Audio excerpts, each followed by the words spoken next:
A gente começa essa edição com uma reportagem que você só vê aqui no Paraná TV. Nossos repórteres mostram um esquema de transporte clandestino que funciona ao lado de um terminal de ônibus bem no centro da capital e que leva passageiros para a região metropolitana. Nossa equipe acompanhou toda a movimentação de carros, agenciadores, motoristas e passageiros. Nós também embarcamos numa dessas viagens. Você vê agora, com exclusividade, como funciona o esquema. 7h30 da noite, centro de Curitiba. Um grupo se reúne em uma calçada ao lado do terminal do Guadalupe. É uma fila de passageiros, mas eles não estão esperando por ônibus, táxi ou Uber. Logo, um carro de passeio para e algumas pessoas embarcam. A cena se repete várias vezes. São carros que fazem parte de uma rede de transporte clandestino. Quando nos aproximamos, o esquema é revelado.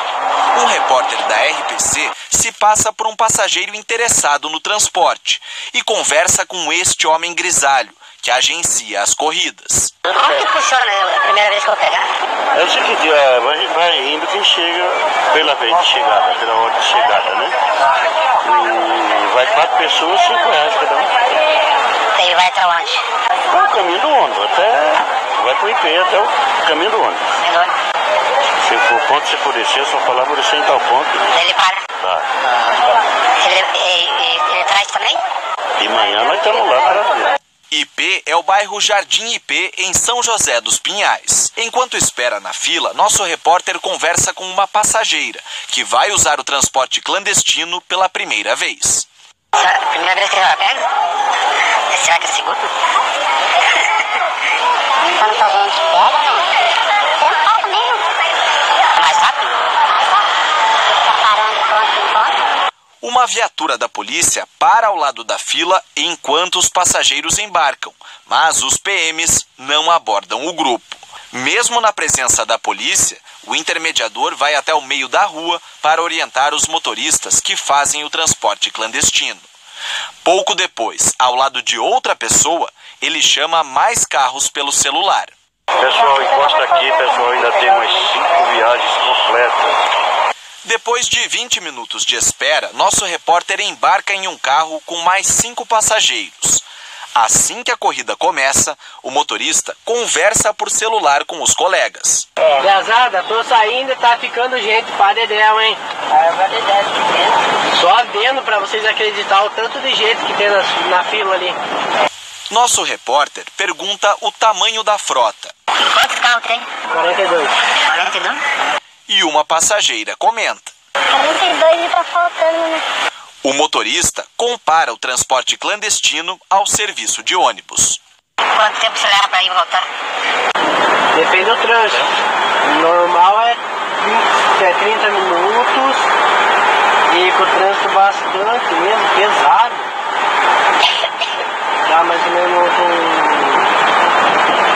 uns 40 minutos, só pra isso. Bom, de ônibus ia ser quanto tempo? 1h20 mais ou menos, só pra isso. Especialistas alertam sobre os riscos que o transporte clandestino traz para os passageiros. Nenhum órgão público fiscaliza as condições dos veículos, como pneus e freios. Ninguém sabe se o motorista tem o preparo necessário para fazer o transporte, porque também não há fiscalização. Sem contar que, em caso de acidente, o passageiro pode ter problemas para buscar indenização de um serviço ilegal. Nossa equipe veio ao terminal do Guadalupe em 2 noites e, nas 2, flagrou motoristas fazendo transporte clandestino. Desde que o esquema começou, muita gente aqui notou que a fila de ônibus diminuiu. Este taxista, que prefere não se identificar, diz que o transporte clandestino atrapalha o trabalho dele, dos colegas e os próprios passageiros de ônibus. Nós pagamos taxas, né, tanto para a prefeitura, né, e tendo menos passageiros, o nosso custo e o custo do transporte coletivo aumenta. E, infelizmente, acaba chegando ao consumidor. Então, o consumidor final acaba pagando mais caro por um serviço, entre aspas, que não evolui. O taxista diz que já procurou a Prefeitura de Curitiba e a Comec, responsável pelo transporte metropolitano, várias vezes, mas que o esquema continua funcionando. Simplesmente falaram que iam averiguar, que iam entrar em contato, e ficou dito pelo não dito. E nunca viram fiscalização lá? Nunca. E a situação continua? Infelizmente continua.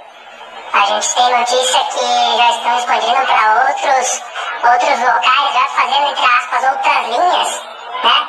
Inclusive daí que interferem linhas de dentro de Curitiba, não só da região metropolitana. Durante a corrida, o motorista que levou o nosso repórter confirma que trabalha tranquilo. Mas nunca teve problema? Com a URBS? E agora vamos falar ao vivo com o repórter Augusto Klein sobre esse esquema de transporte clandestino. Boa noite, Augusto. A gente viu aí polícia. O que dizem a URBS, que cuida do transporte público de Curitiba, e a Comec, que cuida da região metropolitana?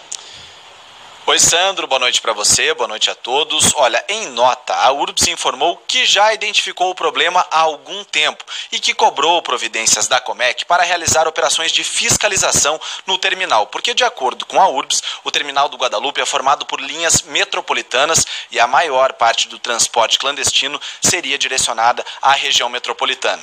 Já a Comec informou que a responsabilidade sobre a fiscalização no trânsito dentro do perímetro de Curitiba é de responsabilidade da Prefeitura de Curitiba.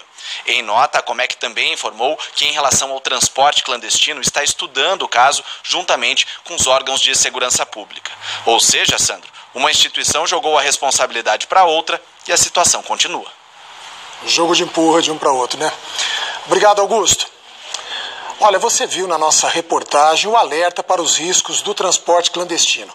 E ninguém vai defender aqui o que é ilegal. Mas depois de ver as filas, a procura, o movimento, a espera desses carros, a gente se pergunta: se o transporte público fosse eficiente, será que esses passageiros estariam se sujeitando a esses riscos? Como julgar o cidadão que, depois de trabalhar um dia inteiro, só quer chegar mais cedo em casa e viajar sentado pagando R$ 5,00, em vez de pagar R$ 4,25 para viajar muitas vezes em pé, chacoalhando num ônibus cheio? Eu vou repetir, ninguém vai defender aqui a ilegalidade, mas será que já não passou da hora do transporte legal ser também legal de verdade com quem precisa dele?